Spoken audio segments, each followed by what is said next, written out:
అందరికీ నమస్కారం. నవరాత్రి 4వ రోజు శుభాకాంక్షలు. 4వ రోజు 4వ రూపం కూష్మాండాదేవి.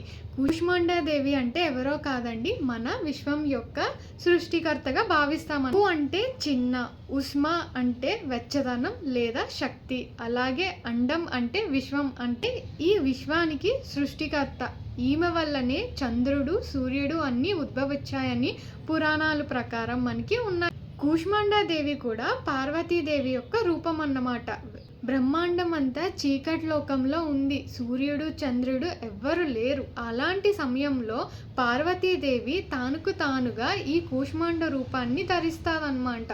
ఈ కూష్మాండ రూపం వల్లే మనకి సృష్టి మొదలైందని, మన సూర్యుడు, చంద్రుడు అలాగే మన భూమి కూడా ఈ దేవత వల్లే వచ్చిందని మన నమ్మకం అన్నమాట. కూష్మాండాదేవి సింహపుపై సవారీ చేస్తూ 8 చేతులు కలదన్నమాట.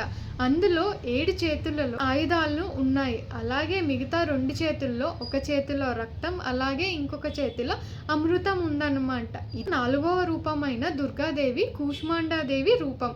అందరికీ నా నవరాత్రి సిరీస్ ఎంతైనా ఇన్ఫర్మేటివ్గా ఉంటుందని ఆశిస్తున్నా. అలాగే లైక్, షేర్, సబ్స్క్రైబ్ చేయటం అస్సలు మర్చిపోవద్దు. Thank you so much. జై దుర్గామాత.